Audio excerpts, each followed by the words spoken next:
Varicose veins కి సరైన చికిత్స కోసం సంప్రదించండి ఎవిస్ హాస్పిటల్. ఎవిస్ హాస్పిటల్ సమర్పించు అందమైన జీవితం కార్యక్రమానికి స్వాగతం. నమస్తే కళ్యాణ్ గారు. నమస్తే జయ గారు. కళ్యాణ్ గారు, రామకృష్ణ అని మనకు ఒక పెద్ద ఆయన మెయిల్ చేశారండి. ఆయన వయసును కూడా మెన్షన్ చేశారు కాబట్టి నేను పెద్ద ఆయన అని చెప్తున్నాను. పెద్ద ఆయన చేయటం చాలా చాలా బాధ అనిపించిందండి నాకైతే. ఇమీడియట్గా మీతో మాట్లాడించాలి అనిపించింది. తప్పకుండా జయ గారు, ఒకసారి కాల్ చేసేస్తానండి. తప్పకుండా. ఏంటి వృద్ధాప్యంలో అంత సమస్య? చాలా అంటే తీవ్రంగా ఉంది సమస్య కూడా.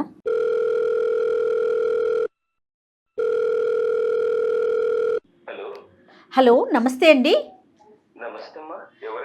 నేను జయానండి, అందమైన జీవితం ప్రోగ్రామ్ నుంచి కాల్ చేస్తున్నాను.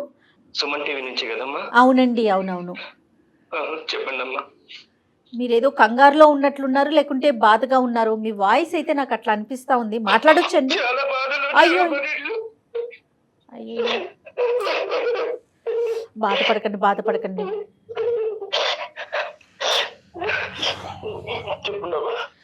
బాధపడకండి, కొంచెం స్థిమితంగా కూర్చోండి. నాతో పాటు డాక్టర్ కళ్యాణ్ చక్రవర్తి గారు ఉన్నారు. ఒక్కసారి మాట్లాడండి అండి, ఒక్క నిమిషం.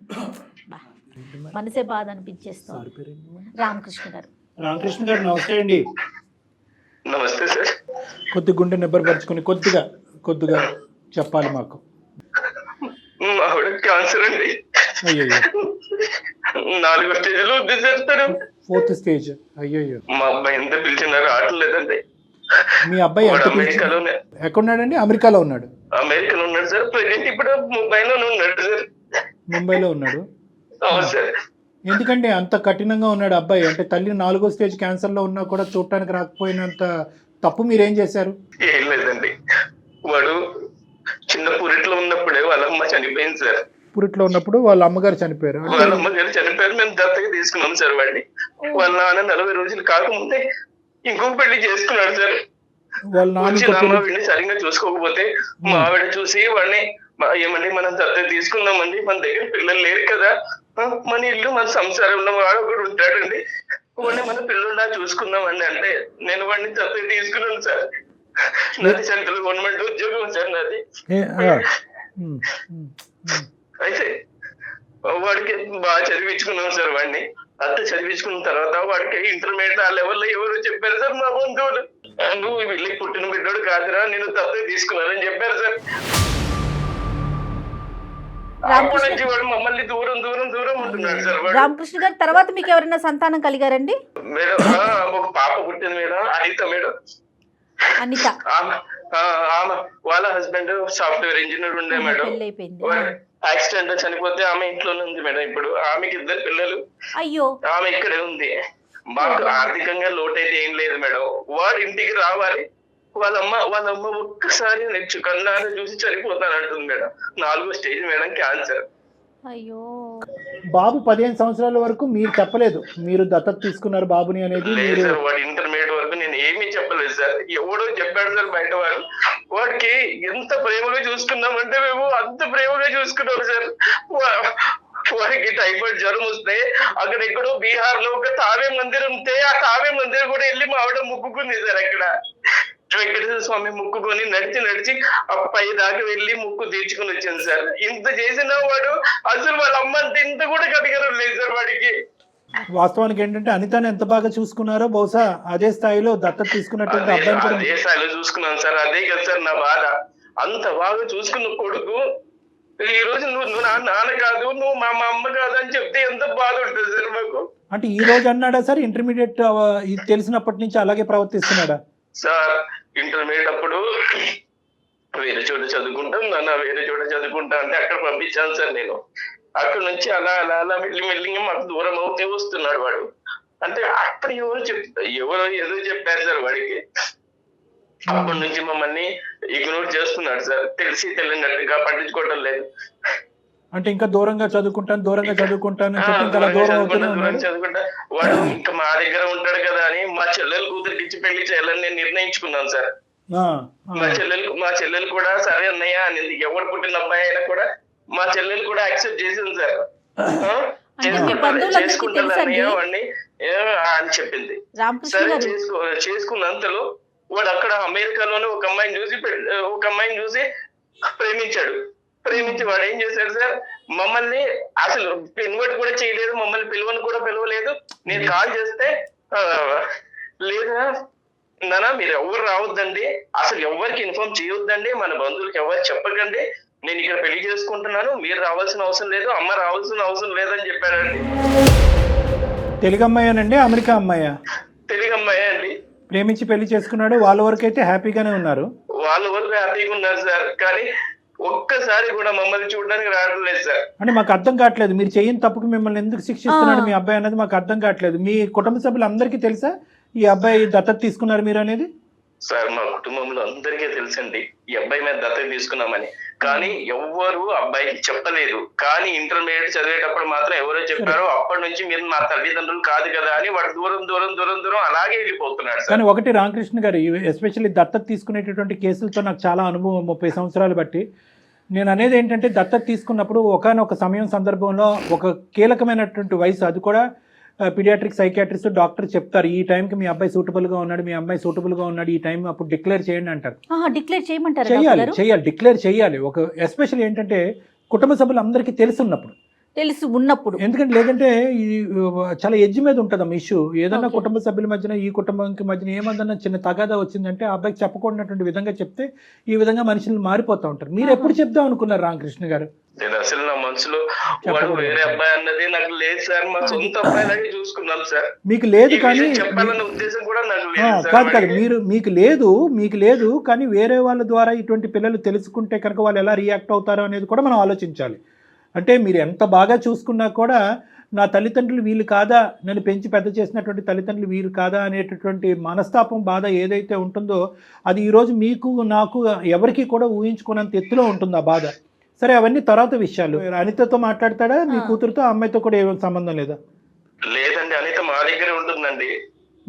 అనితతో కూడా వాళ్ళ హస్బెండ్ యాక్సిడెంట్ లో పోయిన దగ్గర నుంచి అమ్మాయి మా దగ్గరే ఉంటుంది. అసలు సొంత అన్నలాగే ప్రేమిస్తుంది. అసలు అమ్మాయి ఎప్పుడు ఇద్దరు పిల్లల్లో తేడా ఎప్పుడు చూపెట్టలేదు సార్. కానీ అతను అమెరికాకి వెళ్ళడానికి సపోర్ట్ అంతా మొత్తం చదివించటం, పెంచటం, పంపించటం మొత్తం మీరే చూసుంటారు కదండి?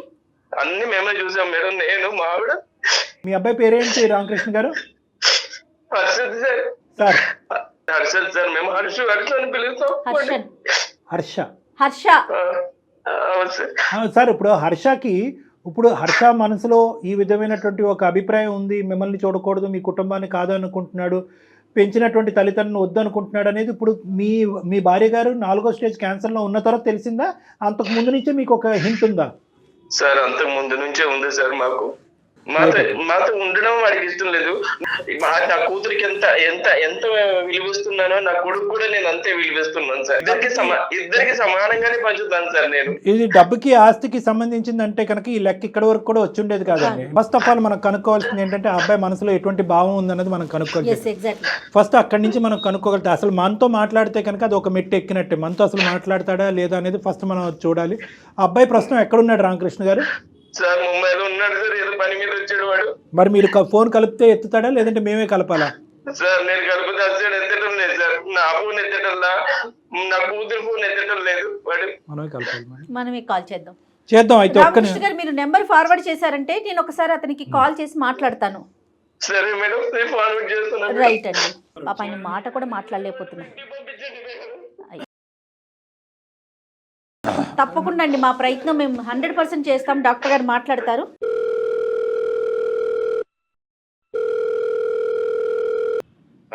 హలో, నమస్తే అండి హర్షిత్ గారు.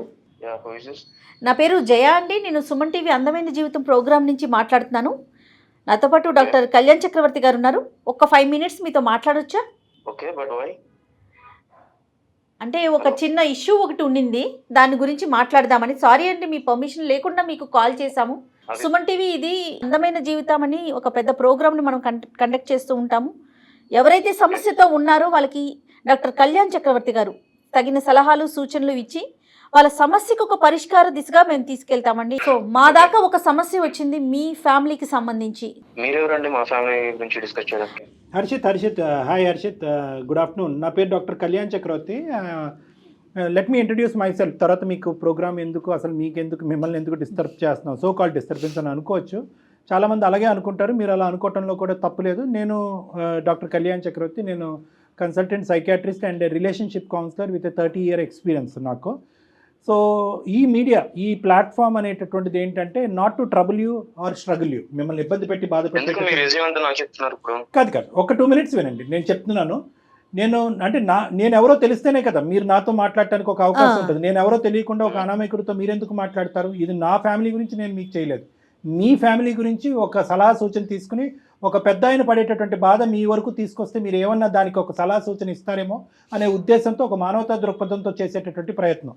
నా రెజ్యూమ్ మీకు అనవసరం, కానీ మా ఫ్యామిలీ గురించి మేము మాట్లాడుకుంటాం కదా, మీరు ఎందుకు మాట్లాడుతున్నారు? మాట్లాడుకోవట్లేదు అనేది మీ నాన్నగారు చెప్పేటటువంటి మాట అండి. రామకృష్ణ గారు చాలా బాధాకరంలో, చాలా భయంకరమైనటువంటి వేదంతో ఈరోజు మీ నాన్నగారు మాకు ఫోన్ చేసి అతను ఏ స్థాయిలో ఉన్నాడంటే అతని మానసిక పరిస్థితి అది వర్ణాతీతం, నా మాటల్లో కూడా నేను చెప్పలేను. మేము చూడలేకపోతున్నటువంటి మీ తల్లిగారు ఎవరైతే ఉన్నారో ఆవిడ 4వ స్టేజ్ క్యాన్సర్లో చావు బ్రతుకుల మీద కొట్టుమిట్లాడుతున్నారు. ఆవిడ ఆఖరి కోరికగా కేవలం మీ మొహం చూడాలి, మీతో మాట్లాడాలి అనేటటువంటి ఆలోచనతో పరితపించిపోతున్నారు. ఎటువైపు పోవాలో అర్థం కానక మీరు ఫోన్లు ఎత్తక, మీరు మెసేజ్లకు రెస్పాండ్ అవ్వక మా వరకు వచ్చారు రామకృష్ణ గారు, మీ తండ్రి గారు. దాంతో ఆ కేసు టేకప్ చేసుకుని మీ వరకు రావటం జరిగింది. దయచేసి ఒక 2 నిమిషాలు మనం మాట్లాడుకుందాం. కాదండి, ఇప్పుడు రామకృష్ణ గారు కాల్ చేశారు, మీరు ఏం మాట్లాడుతున్నారు? కాదు, రామకృష్ణ గారి యొక్క బాధని మేము అర్థం చేసుకుని మీ వరకు వచ్చాం. మీరు ఏమన్నా మాట్లాడదలుచుకున్నారా మాతో? లేదండి, నేనేం మాట్లాడదలుచుకోవట్లేదు. ఒక 2 minutes అండి ప్లీజ్, నా రిక్వెస్ట్. చెప్పండి. రైట్, ఓకే, థ్యాంక్ యూ అండి, మీరు అర్థం చేసుకున్నారు. నేను అర్థం చేసుకోలేదు, మీకు టైం ఇచ్చాను. Okay, thank you. What ever, ఏదైనా నాకు ఒకే విధంగా వినిపిస్తున్నాయి. కానీ నేను చెప్పేది ఏంటంటే రామకృష్ణ గారు కూడా, మీ నాన్నగారు కూడా ఇక్కడ లైన్లో ఉన్నారండి. మీరు డైరెక్ట్గా ఫోన్ ఎత్తట్లేదు కాబట్టి మేము ఈ పద్ధతిలో మీకు కాల్ చేయవలసి వచ్చింది. రామకృష్ణ గారు, మీ అబ్బాయి లైన్లో ఉన్నాడు, ఏమైనా మాట్లాడతారా?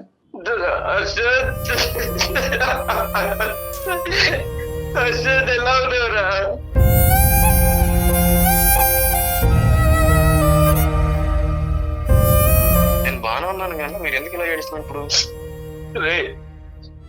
మీ అమ్మ 4వ స్టేజ్లో ఉందిరా క్యాన్సర్. నిన్ను ఎప్పటి నుంచి నేను కాలు ట్రై చేస్తున్నాను, నాకు కాదురా.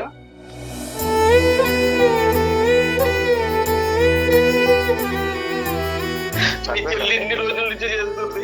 మీ అమ్మ చావు బతుకులో కొట్టు బిట్టారుందా? అది చనిపోయిందా?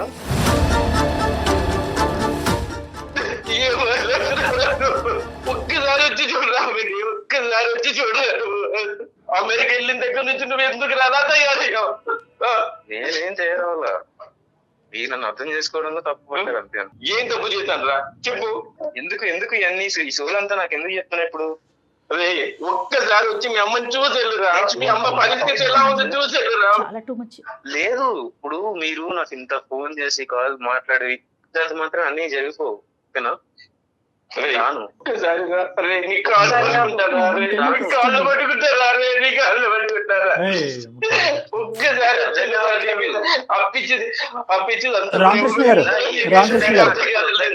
రామకృష్ణ గారు హర్షిత్, ఒక్క నిమిషం. రామకృష్ణ గారు ఒక్క నిమిషం, నేను ఉన్నాను ఇక్కడ. ఒక 2 నిమిషాలు మనం మాట్లాడుకుందాం. హర్షిత్, నువ్వు ఇంత కఠినంగా మాట్లాడుతున్నావు, కానీ నిన్ను నిలదీసి నిన్ను ఒక పద్ధతిలో మాట్లాడేటటువంటి కెపాసిటీ నాకు ఉన్నా కూడా నేను అలా మాట్లాడాలని అనుకోవట్లేదు. ఎందుకు అంటే కనుక ఈరోజు మీరెవరండి అని చెప్పి 2 నిమిషాల్లో నువ్వు ఫోన్ పెట్టేస్తే కనుక ఇంక ఈ కథ కంచుకెళ్ళినట్టే, మనం ఏం చేయలేం. ఆ పెద్ద అయినటువంటి మనసు, అతను పడేటటువంటి బాధని, ఇంట్లో ఉన్నటువంటి మీ తల్లి యొక్క దిక్కులేనటువంటి పరిస్థితిని చూస్తూ నేను నీతో ఇప్పటికీ కూడా మర్యాదగా నిదానంగానే మాట్లాడాలని అనుకుంటున్నాను. అది నా సంస్కారం అనుకుంటాను, నా అనుభవం అనుకుంటున్నాను. రెండే మాట్లాడి పెద్ద ఆయన చేయటానికి 2 కారణాలు ఉన్నాయి. ఒకటి, నాయన చావు బతుకుల్లో ఉండేటటువంటి నీ తల్లిని చూడటానికి ఒకసారి రారా బాబు అని ఒక రిక్వెస్ట్. ఒక నిమిషం, తల్లి కాదు నాన్న, తల్లిని. 1 నిమిషం నాన్న, ఈ డిబేట్లోకి వెళ్తే మనం ఎంతసేపన్నా మాట్లాడుకోవచ్చు. ఎవరిని తల్లి అంటారు? ఎవరు తల్లి అంటే ఎవరు? అంటే నిన్ను కనీ పెంచి పెద్ద చేసి ఈ స్థాయి వరకు తీసుకొచ్చినటువంటి వ్యక్తిని తల్లి అంటాం తప్ప. అంటే ఓన్లీ కనకపోతే తల్లి కారా అండి? పెంచి పెద్ద చేయలేదు, ఆవిడ తల్లి కాదా మీకు?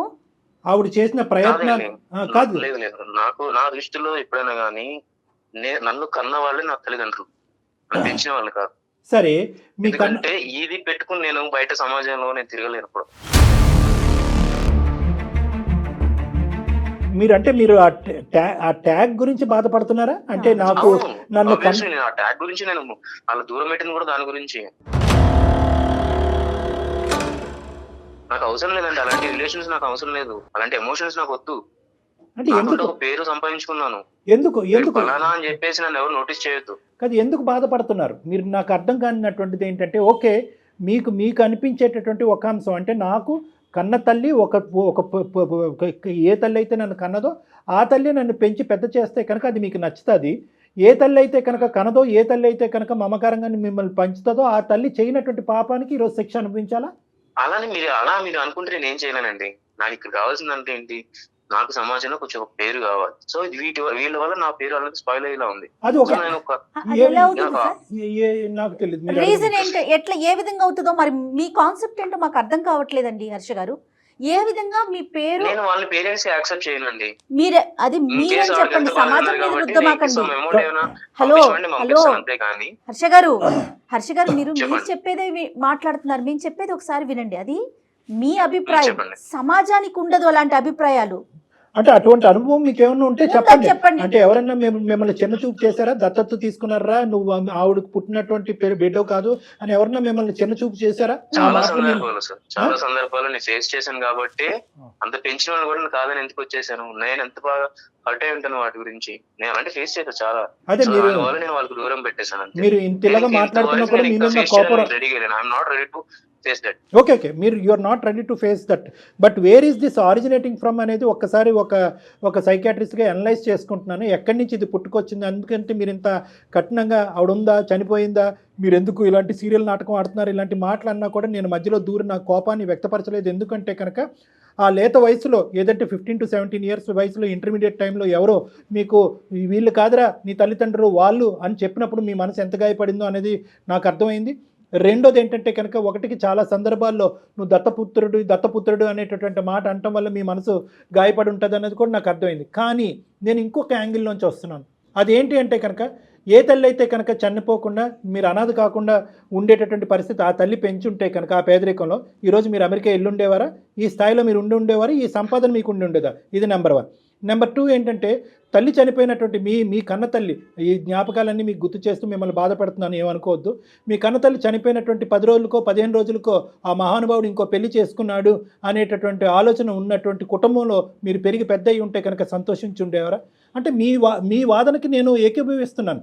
అంటే నా కన్న తల్లిదండ్రులు వేరే వాళ్ళు కాదు. మేమేమంటున్నా అంటే, కన్నటువంటి వాళ్ళు ఎవరైనా కూడా పెంచినటువంటి వాళ్ళు మీకు ఆ సంతోషాన్ని సుఖాన్ని ఇచ్చేటటువంటి వాళ్ళు తల్లిదండ్రులు కాదు, దేవుళ్ళు అని అంటారు. ఒక అనాథగా ఉన్న ఒక బిడ్డను తీసుకొచ్చి పెంచి పెద్ద చేసి ప్రయోజకుడిని చేసి అమెరికా లాంటి కంట్రీకి పంపించడం వాళ్ళు చేసిన తప్ప అంటే అర్థం కావట్లేదు. అతను కూడా వాళ్ళు పెంపకాన్ని లోపభూయిష్టం చేసి ఏలెత్తి చూపెట్టట్లేదు జయ గారు. అతను కాన్సెప్ట్ ఏంటంటే వాళ్ళని తప్పుగా చూపెట్టట్లేదు, కానీ ఇతనికి పడినటువంటి ఆ బీజం ఏదైతే చిన్నప్పటి నుంచి నలుగురు 4 విధాలుగా మాట్లాడుకుని నుంచి ఇతన్ని హేళన చేసి వెక్కిరించేటటువంటి ప్రయత్నం చేశారో, ఆ ట్యాగ్ లైన్కి కారణమైనటువంటి వాళ్ళు వీళ్ళే నన్ను పెంచినటువంటి దత్తత చేసినటువంటి ఈ తల్లిదండ్రులు లేకపోతే నాకు ఆ ట్యాగ్ ఉండదు కదా అని చెప్పి. కరెక్టే. ఆ తల్లిదండ్రులు లేకపోతే ఈ రోజు మీరు ఎక్కడున్నారు? ఆ కాన్సెప్ట్ అర్థం చేయడం గురించి నన్ను మీరు ఎందుకు పెంచారు, నన్ను పెంచకుండా ఉంటే బాను, నా గాలికి నన్ను వదిలేసేటటువంటి మాట ఈ రోజు మీరు సుఖంగా సంతోషంగా అమెరికాలో దర్జాగా బతుకుతూ ఉన్నప్పుడు అడిగేటటువంటి మాట కాదండి. ఒకప్పుడు వాళ్ళు పెంచకపోతే కనుక మీరు ఎక్కడో ఏదో చేసుకుంటూ బతుకుండేవారు. అప్పుడు కూడా ఈ మాట అన్ని ఉండేవారా? ఇదేంటి ఇంత అన్యాయం చేశారు నా కన్న తల్లిదండ్రులు, ఈ సమాజంలో నన్ను పెంచి పెద్ద చేసేటటువంటి ఒక నాదురే లేదు అని అప్పుడు బాధపడి ఉండేవారా? ఈ రోజు మీరు కంఫర్ట్ జోన్ లోకి వచ్చాక మీరు అంటున్నారు నన్ను ఎందుకు పెంచారు.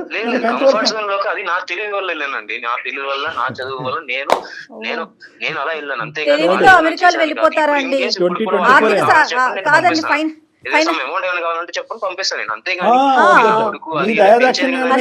హర్ష గారు మా ఫ్యామిలీలో కూడా పిల్లలందరూ కూడా అబ్రాడ్ కంట్రీస్ లో ఉన్నారండి. ఓన్లీ తెలివితేటలతో వెళ్ళిపోరు, ఫైనాన్షియల్ సపోర్ట్ కూడా కావాలి. ఓహో, ఇప్పుడు మీరు ఎవరిని కొనక్కర్లేదు, అటువంటి దిక్కు లేనటువంటి స్థితిలో వాళ్ళే లేరు. వినండి హర్ష గారు, 2 నిమిషాలు. మీరు మాట్లాడేదంతా కూడా చాలా 5th గేర్ లో మాట్లాడారు. మీరు 5th గేర్ లో మాట్లాడితే నేను 10th గేర్ లో మాట్లాడగలను, కానీ అది నా సంస్కారం కాదు. ఎందుకంటే ఈరోజు మీరు ఫోన్ పెట్టేస్తే కనుక ఆ మహానుభావుడికి ఇంకా కొడుకు అనేటటువంటి దిక్కు లేకుండా అతను ఇంకో దేనగాథలోకి వెళ్ళిపోతాడు. కాబట్టి అతను పాయింట్ ఆఫ్ వ్యూలోంచి నేను చాలా ఇదిగా మాట్లాడుతున్నాను. ఏమండి, మీకు తెలుసు మీకు తెలుసు ఎందుకు ఈ మాటలన్నీ. మీ ఓన్లీ మీ తెలివితేటల వల్లే వెళ్ళిపోయారు అక్కడికి. సోకాల్డ్ అమ్మ నాన్న, మీరు అమ్మ నాన్న అని పిలటానికి కూడా ఇష్టపడట్లేదు. ఇంతసేపు మాట్లాడుతున్నా నాన్న అని పదం రాలేదు మీ నోట్లో. నాన్న అని పదం అని ఇంకో 4 తిట్లు తిట్టినా బాగానే ఉండేది. ఆ మానవుడు ఇంతటితో సరిపెట్టుకుంటానని ఫోన్ పెట్టేసి ఉండేవాడు. నాన్న అని పదం కూడా రాలేదు. అంత పాపం ఏం చేశారండి వాళ్ళు? మిమ్మల్ని పెంచటమే తప్ప అంత పాపం ఏం చేశారండి? ఈరోజు ఆవిడ క్యాన్సర్తో చచ్చిపోతుంది. హర్ష గారు, ఆవిడ క్యాన్సర్తో చనిపోతుంది. ఏమైంది మానవత్వం? సార్ ఒక్కసారి మా ఆవిడతో మాట్లాడిస్తాను సార్ మా బాబుని. ఈ బహుశా కొడుకు ఎక్కడో ఉన్నాడు, ఏదో చేసుకుంటున్నాడని ఫోన్ ఎత్తట్లేదని అనుకునేటటువంటి తత్వం వేరో, ఫోన్ ఎత్తిన తర్వాత ఇప్పుడు ఇక్కడ ఎవరు చనిపోయారని చెప్పి ఏడుస్తున్నాం అనే మాట ఇంకా భయంకరంగా ఉంటుంది. దయచేసి ఆవిడకి ఈ మాటలు వినిపించకూడదు. మనం ముగ్గురు మాట్లాడుకుందాం. హర్ష ఒక్క నిమిషం. హర్ష చెప్పండి ప్లీజ్ నాన్న, ప్లీజ్. మరీ ఎంత కఠోరంగా మాట్లాడితే నేను ఏమీ మాట్లాడలేను. కఠోరంగా నేను మాట్లాడలేదు. ఖచ్చితంగా కఠోరమే నాన్న. ఇది కఠినత్వం. కొన్ని వేలాది లక్షలాది మంది ఈ ప్రోగ్రామ్ చూసేటటువంటి వాళ్ళు, డాక్టర్ గారు మీరు అంత మర్యాద ఇచ్చి అంత నెమ్మదిగా అతనితో ఎందుకు మాట్లాడుతున్నారు అని అనేటటువంటి వాళ్ళు. అదే ఎందుకో నేను ఎటు పోదు కదా. కాకపోతే నా ఇంటెన్షన్ అది కాదు. నాకు వాళ్ళు వద్దు, అది నాకు మెయిన్ ప్రాబ్లం. నాకు వద్దు కాదండి, ఎవరో ఏదో చేసిన దానికి. సార్ కొద్దిసేపు నేను మాట్లాడాలంటే ఆయన సైలెంట్ గా ఉంటానండి. రామకృష్ణ గారు అతను ఏదో చెప్తారంటే వినండి. చెప్పండి హర్ష. నా మెయిన్ పాయింట్ ఏంటంటే నాకు వాళ్ళు వద్దు సార్. మీరు స్టార్టింగ్ నుంచి 10 నిమిషాలు కాదు, ఎంత స్టార్టింగ్ ఎంత ఒక 2 minutes అడిగారు కదా, మీరు 15 minutes టైం ఇచ్చినా కూడా నేను ఏదో చెప్తాను లాస్ట్ ఒకటి. నాకు తన అవసరం లేదు, వాళ్ళ అవసరం లేదు నాకు. తన మనసుకి పడిన గాయం కోసం వీళ్ళని ఇబ్బంది పెట్టడం కష్టం కాదు కదా. ఎంత గాయపడిన ఇంత గాయపడదు మేడం. హర్ష గారు మీరు చెప్పింది అయ్యిందా? మళ్ళీ నేను టైం ఇవ్వలేదు అంటారు. నేను మాట్లాడచ్చా? చెప్పండి. మీ తల్లిదండ్రులు ఇప్పటి వరకు 25-26 years వచ్చేంత వరకు మిమ్మల్ని ఎలా పెంచేవారు అనేది ఒక్కసారి మీ మాటల్లో మీరు చెప్పండి. ఏదైనా లోటు చేశారా? ఇవ్వకూడదు ఏదైనా ఇచ్చారా? ఇవ్వాల్సింది ఏదైనా ఇవ్వకుండా ఉన్నారా? ప్రేమ ఆప్యాయత అనేటటువంటిది పెంచుకున్నటువంటి అనితతో చరి సమానంగా కానీ లేదంటే దానికి మించైనా కూడా మిమ్మల్ని బాగా చూసుకున్నారా? ఎక్కడైనా లోటు జరిగిందా? ఒక్క మాటలో చెప్పండి. నాకు ఎక్కడ తేడా చూపించలేదు. అన్ని నాకు అన్ని కరెక్ట్ గానే 100% కాదు కదా, 100% కాదు కదా, 200% వచ్చినాయి కదా. మీకు 200% వచ్చినాయి కదా. ఆ 200% వెనక్కి ఇచ్చేసేయండి. సరే అండి, ఇవ్వండి. ఇప్పుడు అదే అడుక్కుంటున్నాడు ఆ పెద్ద ఆయన. మాకు కావాల్సిన ఈ వృద్ధాప్యంలో ఉండే చావు బ్రతుకుల్లో ఉండేటటువంటి మమ్మల్ని ఇద్దరిని ఆ ప్రేమ ఆప్యాయత ఇవ్వండి. మీరు ఇచ్చేటటువంటి డబ్బులు అక్కర్లేదు. ఇవ్వనండి, ఇవ్వలేను. ఇప్పుడు నాకు వద్దనే కదా మీరు పాయింట్ మర్చిపోతున్నారండి. వాళ్ళు వద్దని చెప్తున్నారు. మళ్ళీ ఏం సరే ఆయన మధ్యలో ఆయన వాయిస్ వినడానికి నాకు చిరాకు ఉంది ఇప్పుడు.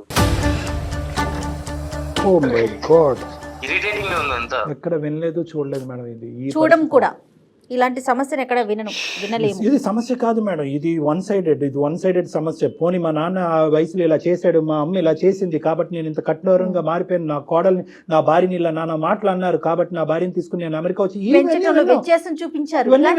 ఇది కంప్లీట్ గా వన్ సైడెడ్. వీళ్ళు ఏం పాపం చేశారు? ఎలా హర్ష? ఈ ప్రాబ్లం కి మేము సొల్యూషన్ చెప్పలేము.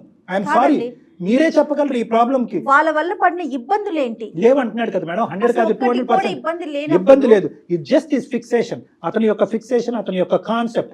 ఏంటా కాన్సెప్ట్ అంటే కనుక పెంచినటువంటి తల్లిదండ్రులు పెంచి ఈ లెవెల్ వరకు వచ్చాను, పెంచబడ్డటువంటి తల్లిదండ్రులకి ఒక కొడుకుగా అతను సమాజానికి చూపెట్టదలుచుకోలేదు. అతనికి అనేటటువంటి పిల్లలకి పలానా వాళ్ళు నేను దిక్కులేనప్పుడు వదిలేస్తే కనుక పలానా వాళ్ళు నాయనమ్మ తాతయ్య నేను పెంచారా అని పిల్లలకు చూపెట్టాలనుకోవట్లేదు.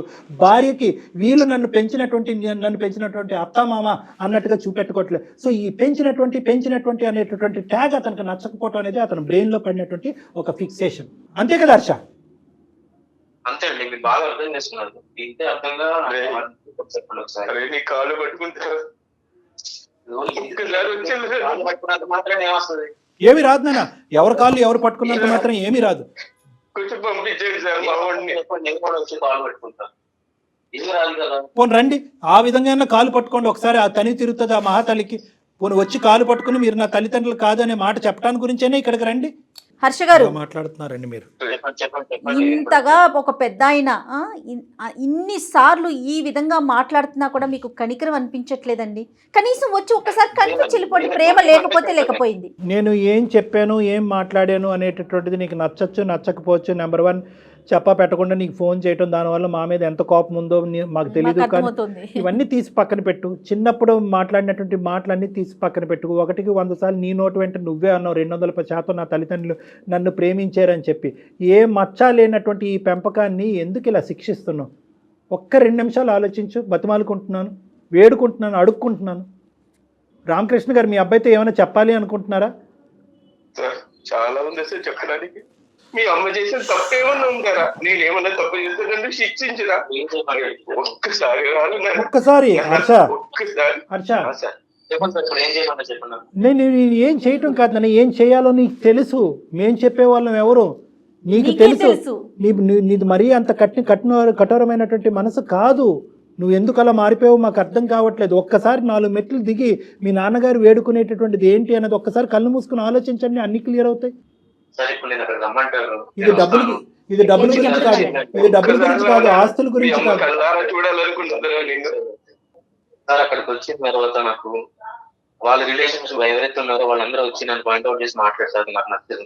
ఇంకొకటి ఏంటంటే చిల్లి భర్త లేడు, చిల్లి పిల్లలు ఇలా అని చెప్పేసి ఈ రిలేషన్స్, ఈ ఎమోషన్స్ అన్ని తీసుకొచ్చి నన్ను ఎత్తులు పెట్టద్దు అని చెప్పండి సార్. నేను వచ్చి కామ్గా చూసి ఓకే ఆవిడ హెల్త్ బాగాలేదన్నారు, ఓకే నేను వచ్చి చూసి వెళ్ళిపోతాను అంతే. ఇది కూడా నేను రాకూడదనే డిసైడ్ అయింది. కాకపోతే వీరు నా ఫ్యామిలీ అని మీరు అంటున్నారు, సరే బయట మనుషులు మీరేంతలా నా గురించి ఆలోచించి మా ఫ్యామిలీ గురించి ఆలోచించి చెప్తున్నారు కాబట్టి నేను ఏదో వచ్చి చూసి వెళ్ళిపోవడం మీకోసం పర్టికులర్ గా సార్. నాకు ఓకే, థ్యాంక్ యూ హర్ష గారు. సరే, నా ఇంకొక గురించి చిన్న హెల్ప్ చేయండి హర్ష గారు. థ్యాంక్ యూ సో మచ్ అండి మా మాట మన్నించినందుకు. అయితే మీరు వచ్చేటప్పుడు ఒక్కసారి ఫోన్ చేశారంటే ముందు మనం డాక్టర్ కళ్యాణ్ గారి దగ్గర ఒక్కసారి కూర్చుందాం, ఒక 10 నిమిషాలు మాట్లాడాక అందరం కలిసి అమ్మని చూడటానికి వెళ్దాం. ప్లీజ్ ఆ అవకాశం మాత్రం మాకు ఇవ్వండి. సరే అండి, సరే. Super very good. Thank you Harsha, thank you so much. మా విన్నపాన్ని, మా బాధను మన్నించినందుకు. మీ తల్లిదండ్రుల గురించి నేను ఇలా అడుక్కోవటం అనేది నాకు విడ్డూరంగా అనిపించింది. కానీ అయినా కూడా పర్వాలేదు కళ్యాణ్ గారు. మాకు అందరికీ నచ్చినటువంటి ఫలితం బహుశా ఫ్యూచర్లో మీకు ఎంతో మమ్మల్ని మీరే ఎంతో ఆశీర్వదిస్తారేమో. అరే ఇంత మంచి కార్యక్రమం అని చెప్పి, ఇంత మంచి వేదిక అని చెప్పి. ఇది ఎందుకంటే ఒక కుటుంబానికి మించినటువంటిది ఏదీ లేదు. ఆ కుటుంబాన్ని కలిపినటువంటి పుణ్యం మాకుంటుంది. మీరు చేసేటటువంటి స్టెప్ ఏదైతే ఈరోజు తీసుకుంటున్నారో దాన్ని అందరూ హర్షిస్తారండి. Everybody is going to be happy about this. చాలా థ్యాంక్ యూ అండి, చాలా థ్యాంక్ యూ. అతను వస్తాడు, అంత మంచిగా జరగబోతుంది. ధైర్యంగా హ్యాపీగా ఉండండి. ముందుగా మీ భార్య గారికి జరిగినటువంటి సంభాషణ కూడా ఆవిడకి ఒకసారి తెలియపరిచి గుండె ధైర్యం చేయండి. థ్యాంక్ యూ రామకృష్ణ గారు. థ్యాంక్ యూ రామకృష్ణ గారు, హర్ష గారు, thank you so much. Kalyan గారు, మీ ఒపీనియన్ తీసుకోకుండానే నేను మిమ్మల్ని కలవమని చెప్పాను. రీజన్ ఏంటంటే వన్స్ ఒక్కసారి మీ దగ్గరికి వచ్చి కూర్చొని మీతో ఒక్క 10 నిమిషాలు మాట్లాడితే తన మనసు మారుతుందన్న నా అభిప్రాయం. అంతేనండి. ఫోన్ కన్నా కూడా డైరెక్ట్గా అనేసరికి మనసులో బాధ కానీ ఏదైనా కూడా మీరు బయటకు తీసేయగలుగుతారని ఒక అభిప్రాయం అండి. తను వచ్చేటప్పుడు మీకు నేను కాల్ చేస్తాను, దాన్ని ఒక్కసారి కూర్చుందరు. తప్పకుండా చేయగలరు. రైట్ అండి, థ్యాంక్ యూ. నమస్తే.